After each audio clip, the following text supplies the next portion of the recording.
Hello, hello, hello, and welcome back, ladies and gentlemen, here to the Heroes Premier League. We are here week 2, day 2. I apparently did so good. I came back. It has nothing to do with Zoya losing his graphics card whatsoever. But I'm happy to be here, and I am joined today by maybe a bit more of a new chip on the block, but he's definitely been doing some quality work. Mr. Xander the Gamer, how you doing, sir? I am doing wonderful today, Jester. How are you, my friend?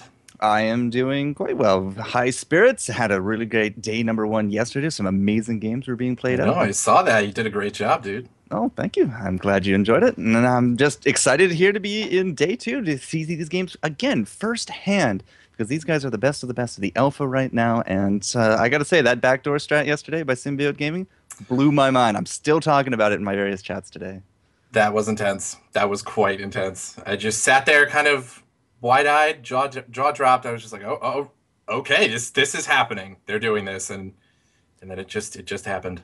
Yeah, the other team just kind of had to let it happen. They had the cards were on the table. I mean, they had no choice whatsoever. I don't know what we're going to see today in terms of games, but I've been told our last match is something special. But that could be a bit because we do have 4 games in front of us, and what are those going to be, Xander?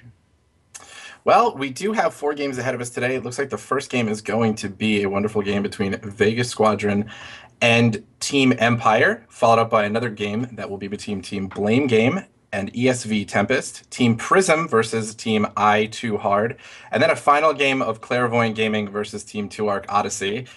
Now, dissolved, but Team 2 Arc does have one team now, but that'll be exciting to watch nonetheless. I'm excited to see that game happen. So, Yeah. Rip.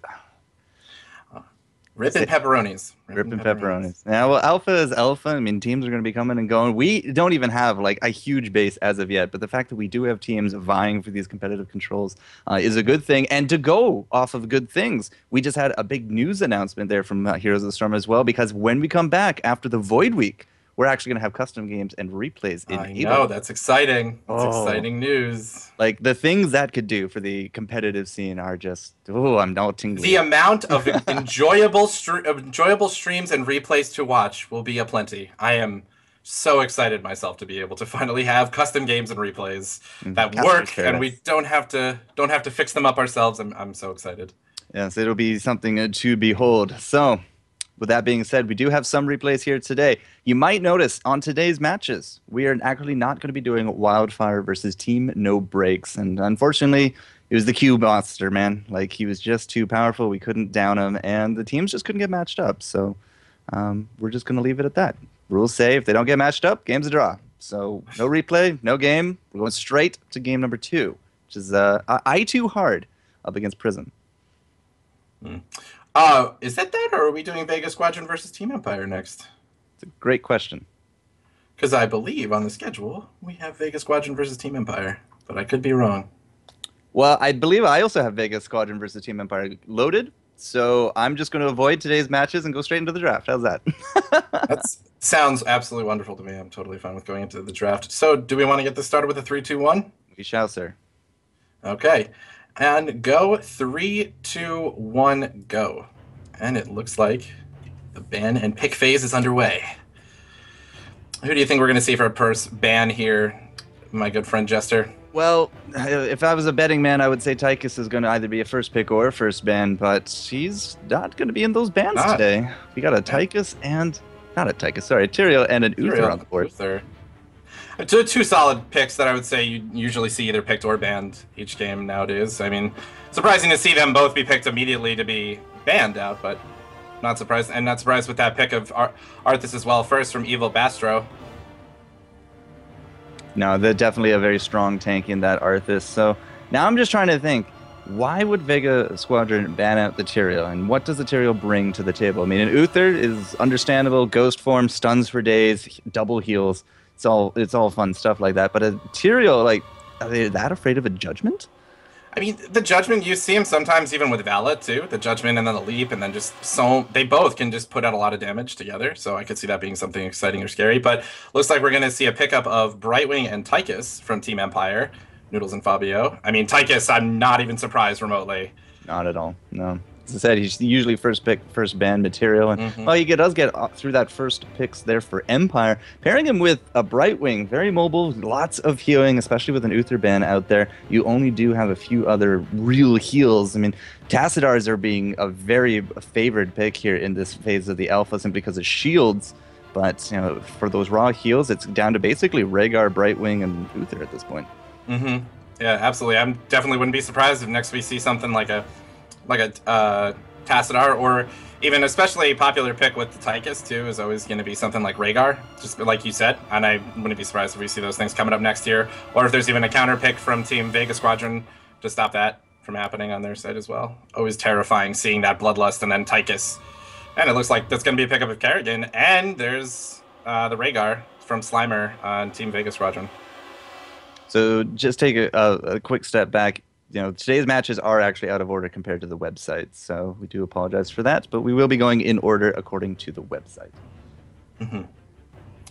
But yeah, again, that's going to be powerful. Even if they picked up the Ancestral Healing, I think that's going to be a strong lineup for Vega Squadron. The Bloodlust and Kerrigan on top of that with Maelstrom would be really powerful.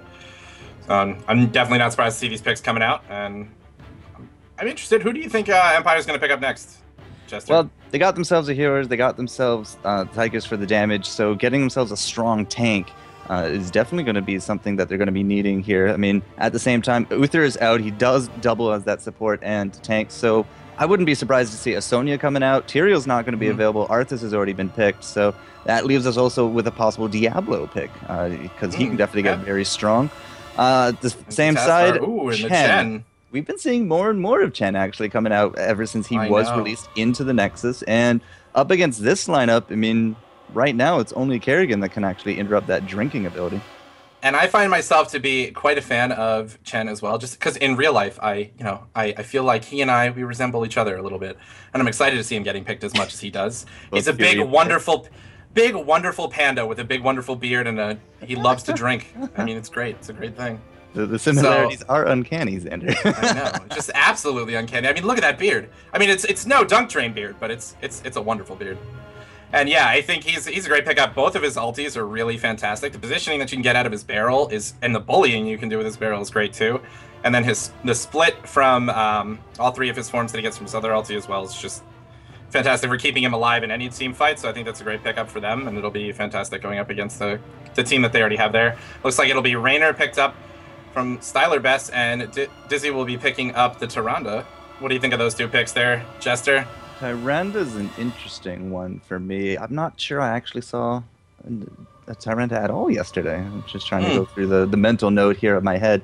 But going with the Raynor, I mean, Raynor Tychus, they definitely pair out very well. And a lot of single target damage, especially if you go with more of a right click for the Raynor. But the Tyrande, so we do got the Tychus on the board. Uther was banned out. That leaves us with the Brightwing on the opposite side. So we do got some control there with the Tyrande. You can definitely extend into some really big CC lock abilities. I mean, if you combo the Arthas into the Kerrigan into the stun there from Tyrande, and as well, she does bring the Hunter's Mark to it, and that's going to be very, very helpful in some of these bigger team fights, especially against some of the bigger targets. You put a Hunter's Mark on a Chen, it's probably going to be lasting a while. You can get a lot of self-healing out of that.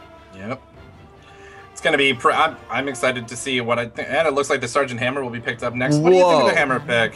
Whoa. That is kind of... I just kind destroyed of surprising a shelf to me. over here. Oh my god. What is this nonsense? We're going to be playing Protect the Hammer. Wow. So, wow. All right. The healing coming out from Brightwing, I understand. The shielding from the Tassadar as well, and Chen just to kind of be in there and be disruptive, to keep the attention on him and not that. This is very likely why we saw a ban on the Tyrael with that last pick Hammer, because the Judgment could just get right into that back lane. So I am very intrigued to see how this match will go, and we are going to go into Blackheart's Bay, ladies and gentlemen. That is where we are going to be doing battle. So without further ado, Mr. Xander, would we like to get this game rolling? I'm very ready to get this game rolling, and if you would like, I will be your 3, 2, 1 countdown guy again. Sounds good. After you, sir. All right.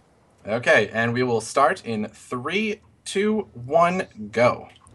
And we're off to the races, ladies and gents. Would you like to introduce the team, sir? Yes, sir. It looks like on this side for for Team Vega Squadron, we do have Green playing Raynor. We have Evil Bastro playing Arthas, Slimer on Kerrigan, Styler Bess on Rhaegar, Dizzy on Tyrande.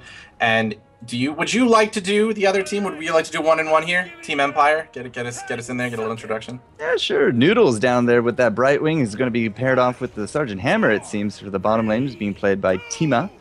Fabio is on the Tychus. I gotta say they have fabulous hair, both of them. Duke 3 on the Tassadar, and Asfel they're going to be on the Chen. And it is, again, the Blackheart Bay, ladies and gentlemen. So the race to the happy face is commenced, but we do have quite a bit of Empire in the bot. Looks like Team Vega Squadron trying to just get in there, going for the usual pickup of that site ward, but nobody there really to counter it. And it looks like Fabio and Duke are just kind of chilling here with Noodles in the middle as well, just waiting for something to happen here. It looks like Tima is just kind of hanging out down there in bottom lane. Yeah, but she put out some mines in that bottom lane, so Dizzy does know that there's likely a hammer. And it's a very common place to put a hammer, especially in this map, because the bottom lane is just so far isolated from the other two, and you can really actually start doing some early damage if going unchecked up against the gate. And it looks like Fabio, Noodles, Duke are just putting down a little bit of damage here. They're going to be able to get in on these doubloons first. Evil Bastro coming in with the Howling Blast. It looks like Kerrigan's going to jump in on that. They're going to pull back Fabio. A little bit of damage coming out there from Raynor as well. And it looks like Fabio will be the first blood here for Team Vega Squadron. Arthas and Kerrigan are very well known as roamers, but I don't think they're quite done yet. Here comes the Chen as well. They're going to try to get that kill on top of that Evil Bastro. Slimer trying to play a little bit of interference. Arthas doing what he does best, you know, just getting in there, staying alive, and never dying. Never dying. It's a good way to go. I did see a healing totem, though, coming out from the Rhaegar, so his level 1 talent was going to be the healing totem, which I'm very concerned to see if actually Tassadar will pick up the counter with the healing ward at level 4. Would be a logical choice for him to pick that up too, especially against the team count that they have here. But I'm still surprised to just see that the pickup of Protect the Hammer. I'm excited to see what happens here. That's been an exciting build to see that I haven't seen too much recently. So I definitely like to play it in solo queue. I mean, I got myself a level 10 hammer. I've done a few commentaries with it as well. She is a fun champ, but she gets counted out easy. Yep. Let's see what they do bottom. Looks like Evil Bastro jumping in on there, getting a Howling Blast in on her, but she's going to continue to put the damage down. Kerrigan jumping in there to try to get Fabio out of there. Looks like Brightwing will be teleporting in to give some support here, and they'll just be pushing him back. Few slaps going around. People just kind of, you know, poking at each other. Not too much happening. Keeping them off of the night camp in bottom. Well, the night camp actually got activated by the Tychus grenade, which I thought was slightly funny. But you know, the Protect the Hammer is very strong. We had Brightwing come down with her phase shift in order to just help out with that, and Tassadar the shields at the same time. You also saw Cloak, the level 1 Cloak siege with teammate here, so he does get off that little extra burst every time he does go into the siege mode. And right now they are going to be taking out these siege minions off to the side. No kind of creep activity yet here from Vega, but as I say that, it looks like they're also going to be taking the Giants. It looks like they'll be getting those Siege Giants. Both teams just countering each other in this bottom lane, pushing pretty equally in both. What is the coin count right now, actually, between the two teams there, Jester? Looks like it's 7 to 7 actually. Yeah, I'm going to leave you to play with the tab for now. Of course, being the camera, I don't really want to block out too much. I will show out the talents again at level 16, though, if we do get to that, or if it looks like we will be ending a bit earlier than that. We'll see. But I'm going to wait for some of those milestones. I do know that the hammer's holding 5. Bastro is jumping in there with a nice Howling Blast, followed up by Slimer getting a leap in there. They're going to be pushing right back, though, to their bait. Not going to get too much off here against Fabio, Duke, and Tima. But, again, seems like they're trying to go for as much as they can with the usual Kerrigan Arthas push, roaming together, but I mean, they connected at the very beginning there, but they haven't been able to connect and finish off these other ganks that they've been trying to pull off during the match. And that is some of the fun of having a Tassadar one lane and Brightwing in another. I mean, there's a lot of ways to kind of negate the envenom that comes in with those sweeps, but here comes another sweep from Green. Jumping in there, Slimer going to be able to get in there, get the kill on Tychus, followed up Evil Bastro. Dizzy are going to be chasing down with Green as well, chasing down this Sergeant Hammer, and I don't think Tima will. I don't know if he'll be able to make it out of this, and he does, narrowly avoiding that Howling Blast. That was fantastic. That was a great read, yeah. There. Noodles gets shot, though, at the end by Raynor, right in the face, and down he goes. So they did get one kill out of it. They did get another kill out of that, which was good. Yeah, it's right now sitting at 3 kills to 0. Team Empire is definitely playing a bit more on the back foot, but again, a lot of their attention is just being focused on this bottom lane. If they actually lost out that hammer, it would have been 5 coins into the pocket of Vega Squadron, which actually might have been a turn-in. They're cashing in 4 right now. Looks like 5 as well. I don't know if they've cashed in 1 before that, but this will be 1 coin short of the first turn in for the ship. So that'll be exciting to see if they do get that. That'll push them away. But yes, they do need 1 more coin. Yeah, they're only sitting at 9. You see the night camp activity here. Chen just getting down and dirty with it. Of course, he is sharing a drink with all of them repeatedly. He's a great early merc camp for that as well. Yep. It's just his shields are so strong. He's able to do so much early game too that a lot of other heroes can't necessarily pull off, and I really love him for that reason. But it looks like Evil Bastro and Slimer is in a bad position here. Tyke is going to be able to pull him off, pushing himself forward, getting a little grenade in there too. But Fabio putting himself in a bad position. Evil Bastro following up, getting a nice Howling Blast on off and following him down to get the kill. And Duke, Noodles, and Ashfell are just trying to push them back here, and it looks like the bottom gate is down for them. Evil Bastro getting polymorphed, trying to run away. Chen doing what he does best, chasing him down. Green trying to give some support to keep them out of there. Howling Blast goes down, but he will go down to the continued damage from them. Yeah, Breath of Fire does tick away, especially if you actually empower it. But a lot of people actually like to play with kicked Shen. Definitely for at least the root, and then you share out with the drinks, and you're just having shields for days. But a really nice collapse there from Team Empire. They do put some kills on the board, 4-2, and the chests do come back up. So that's going to put some... Yeah, and there we go. It looks like Ashwell's going to be picking up. He's got 9 on him right now with the rest of the coins they have that could go in. Oh, and they did get the first bombardment, which is good for them. I didn't actually see the turn in. I didn't realize they actually had all 10 ready to go. Oh, but Hammer is the one that put him in. That's why. Yep. Hammer just doing work in this game right now for them. Doing everything that she needs to do. And again, it looks like they're just... Again, all these lanes, they look like they've got pretty good push coming in here from Team Empire on top lane and bottom lane as well, too. Hammer doing the job that she needs to do for them in that bottom lane. And I'm liking what I'm seeing so far. Jester, what do you think? Well, putting a Hammer like consistently in a lane is going to force somebody to actually be more or less a babysitter. It's like old Murky, you know. When you had Murky in the lane, you had to put somebody in there just to negate a lot of that damage. So the more pressure you put into the Hammer, I mean, it just means that there's less pressure in other lanes. And right now, I mean, Empire, they're dealing with it fairly well. They are level 11, so they are holding that experience lead, and they did get that first turn in. So overall, things here early have gone actually well for them, despite being down in kills. They're going to pick up not only their Giants, but they also got these Knights. And Knights, Giants with a Hammer at level 10. This is going to be intense. This could be, yeah. Yeah, quite an intense push for them. It looks like Team Vega Squadron is trying to push in that top lane. Chen pushing down a little bit, but it's not going to be anywhere near as strong as his bottom push is. Noodles preparing for Evil Bistro, coming in with Styler Best, Dizzy, and Slimer trying to deal with this, and it looks like they will be going in on this. Timo needs to be careful. He's in a bad position for the Hammer, but taking a lot of damage is Vega Squadron. Evil Bistro jumping in there. Down goes the Bloodlust from Rhaegar, and he's going to be doing enough damage to take down the Sergeant Hammer. Noodles, Fabio in the front. He's going to be popping his Odin. Goes down very quickly, dashing his way out of there, and they're able to put up a pretty solid defense here, Team Vega Squadron. That was a good push from them. A lot of heals coming out from Vega there as well, and ultimately they are the only ones that put up a kill on the board. But look at this, Asfel taking the time, knowing all 5 of them are low in that bottom lane. He's putting 9 coins into the bank, 2 more coming out from Duke and Fabio. That should be another turn in, free and clear for them. And they're making really great use of the timing with pushing with these camps in the bottom lane and then going for the cash in when it just seems like Team Vega Squadron's not prepared for it to happen, and it's really helping them continue the push in every lane that they have going on right now, and they're just consistently making sure they're hitting all of these points on the map, which is helping them tremendously. They did take out that vision in the top, and Sergeant Hammer's finally left that coveted bot lane because they're going to go for this golem while they do have, of course, the turn in, just slamming those cannonballs. That's going to be the one fort there in the mid, possibly the second one as well, and they're going to maintain that experience lead. They do actually grab it. We do got an owl up there, so they know that the golem's going on. Looks like Slimer's going to be jumping in here right on top of Sergeant Hammer. A lot of damage coming down, a stun coming down from Tyrande, and they're just trying to go in on this. Duke has got to be careful, does not want to get caught out, so making his way to the back. But they're just again trying to push against this, and it looks like it looks like Team Empire will be able to pick up this golem as well. Again, just pushing as hard as they need to. This is going very well for them. They need to be careful though. Styler Best is pushing up in the front with Rhaegar taking a lot of damage from that Tychus. Tychus getting caught in a stun. Evil Bastro pushing forward, doing his job as Arthas, and they were able to push them back and solidify 2 kills, but they didn't get that goal. They didn't deny that golem, which is going to be really powerful for them. Again, already that golem is in by them. front door, and it looks like down goes Chen. Some damage coming in from Arthas and Kerrigan together will be putting him down.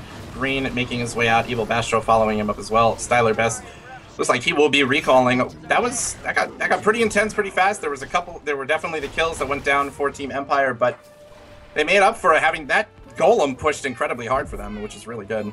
Yeah, it did take out this top gate during all of that, but again, not any kills coming the way of Team Empire, and can't help but think that the Sergeant Hammer, I mean, she does do a great spread of damage, but the focus just doesn't actually seem to be there from Team Empire. Multiple heroes from Vega Squadron, low hit points, but they weren't able to seal the deal, and that is actually going to put us now on equal level footing. You also have a turn in here shaping up for Vega. That does look like Team Empire knows what's going on. We're getting so close, but the storm from Tassadar is going to stop Slimer from getting those 2 coins, and they're going to be able to push them back and deny it.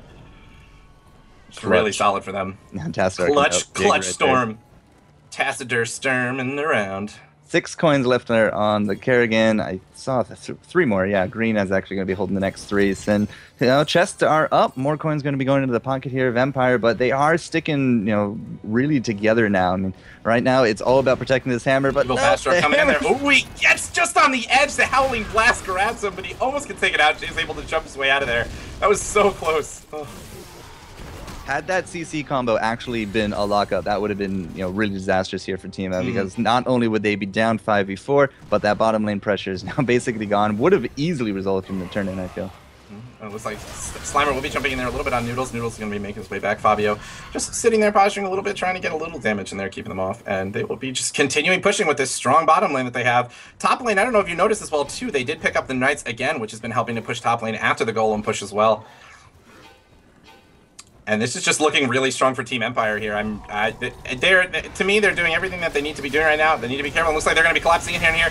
Chen going to be jumping in right there, taking down the Kerrigan very quickly. Dizzy in a bad position, getting hit by the Starfall here.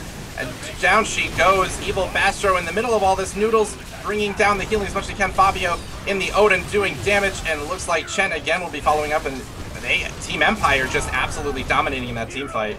Empire, yeah, putting so many kills on the board. That is something that they really needed right there, Xander, because they protected the hammer. They insta-gave the Kerrigan. She did absolutely nothing that fight. And then the prolonged 5v4, again, if it had gone the other way, had they actually taken out the hammer, would have been a completely different result. But they couldn't do it, and the protect the hammer comp comes out strong.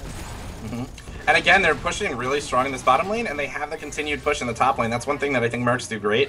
And here's the Storm people forget, is just that they're so great for... That's actually how you do a lot of split pushing, is having those Mercs in a separate lane for you pushing while you focus down with your team in another lane. And they're just making sure they're on top of picking up whatever they need to pick up in terms of objectives, and making sure they deny whatever they need to for the turn-in, and turning in as much as they can as well.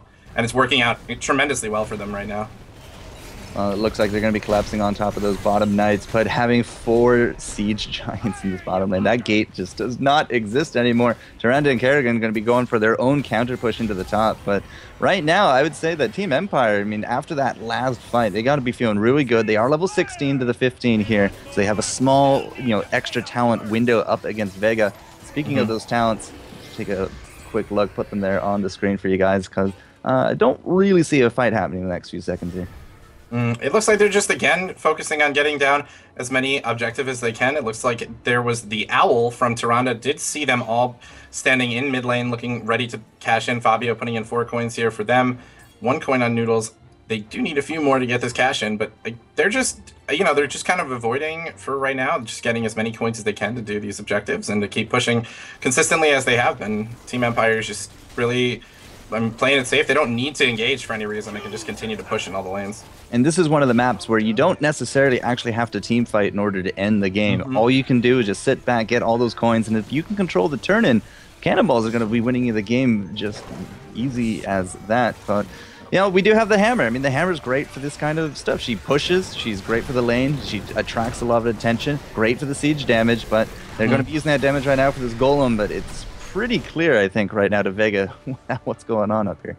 Yeah, they know as soon as that timer went down, they had a feeling that they'd be there, and it looks like the Owl will go in confirming their beliefs that Team Empire is on top of that golem. Looks like Evil Bastro is going to be heading in there first. Front line, down goes the Archon from Tassadar, and down goes the Starfall from Tyrande. A lot of damage coming out here. Timo is going to go down, as well as Kerrigan and Raynor will be going down as well, and they just got in there doing as much damage as they can. Fabio continuing to do as much as he can. Down goes the Odin, putting down massive amounts of damage. Styler Best needs to be careful here. He will get taken down. Dizzy as well, and this looks like this will be a 5-man ace from Team Empire on Team Vega Squadron, and that was fantastic for them. They picked up what they needed to. They got the golem, and now they're going to be pushing down top lane with him, which is really solid for them. This actually could be a game-ending push right here. They got the golem, and four of them are out. They didn't actually be able to protect the hammer right there, but a 5-man wipe for the hammer, plus this fort, plus a golem pushing in. All they got to do is now protect the golem. So just, they're a team VIP, and they're just going to straight out the tank for the golem at this point. Trying to do what he can to push it back, but it's not going to be enough. Looks like they'll be falling back here, getting ready to go in towards maybe to pick up some doubloons here, get ready for another turn in. Again, as you said before, this is a great map for that. You don't really need to engage as much. You can just continue doing objectives, and the objectives will do it for you. So one turn in will take out this mid fort. I don't think it would actually take out the second. Actually, it might. That's a good amount of hit points actually missing. One turn in could actually take out both of those forts, and then you're just down to just. Looks like Slimer going to be jumping in there, trying to get on Fabio. Fabio is going to have the Brightwing support coming in. Timo in the back lane doing as much damage. Noodles disengaging everyone with this Emerald win. Slimer sitting there. She doesn't have a lot of support though. Needs to be careful. A lot of damage coming out from the rest of Team Empire, and it looks like Ashvel will be following him up. A Howling Blast comes down to stall that push, and Duke in Archon form again, putting down as much damage as he can. Down goes the Kerrigan. I'm afraid it looks like Arthas will be taking damage as well and going down with her. And they also lost Raynor too, so that's 3 of them down again. Team Empire is just coming out absolutely strong right now. All of these team fights, all of the objective pickups, they also have that 2-level lead right now in the game as well, and they have quite a number of kills and lead in kills as well. That wasn't even a level 20 fight. Like, we're still sitting on the cusp here at level 19 for Team Empire. If they had 20, that fight might have gone just so much better in their way. But at this point, again, another turn in. They're going to have these giants pushing bottom. They got the tank up this time. This is for sure the death of both of these forts, and then it's just going to be them and the core left for this game. Yep. And again, they can just sit here with this. With the Sergeant Hammer, she can just do the damage she needs to do and push in this bottom lane, any lane really, and they can continue pushing. They have control of the map now too. Team Vega Squadron has to be in there to defend. It looks like the Starfall will go down. Kerrigan trying to jump in here on Fabio, who is low, but down goes the Odin, keeping him up. Slimer jumping in, getting off the Maelstrom. Lots of damage coming down here. Down goes the Bloodlust as well. Duke pushing himself out. Emerald's Wind coming down to try to disengage this team. They don't want to be fighting them while they have that Bloodlust up, and it will be, looks like they will be making their way in there, but Slimer can't do enough. The split from Chen is also going to keep him up so much longer, and you just see the power of this team coming out there. Power of Chen as well. He has such a huge health pool and such crazy ability to sustain himself through a fight. And they did everything they needed to do in that fight to take down the enemy team, and this looks like this is going to be the GG here, Jester.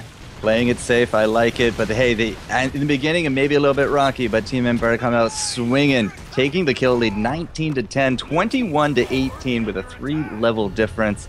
Very methodical, very nice play out of them, and I gotta say, protecting the hammer worked out extremely well that way.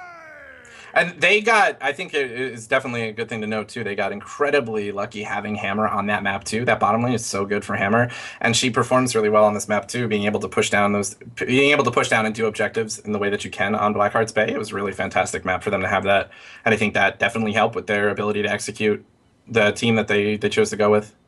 So that was Vega Squadron up against Team Empire, guys. Today's matches are a little bit out of order, but we are going to, again, take the schedule on the website as law because, quite frankly, that's how we've set up all the assets today. So the schedule is law. We will follow it to the T. So, yeah, Wildfire and Team No Breaks was a draw, and this one going the way of Vega Squadron, which means coming up next, if I look at our schedule, we will actually have Team Blame Game taking on Tempest here in HPL. Week 2, Day 2. Don't go anywhere, because for sure, that's an intro. For sure, we're not. So stay tuned.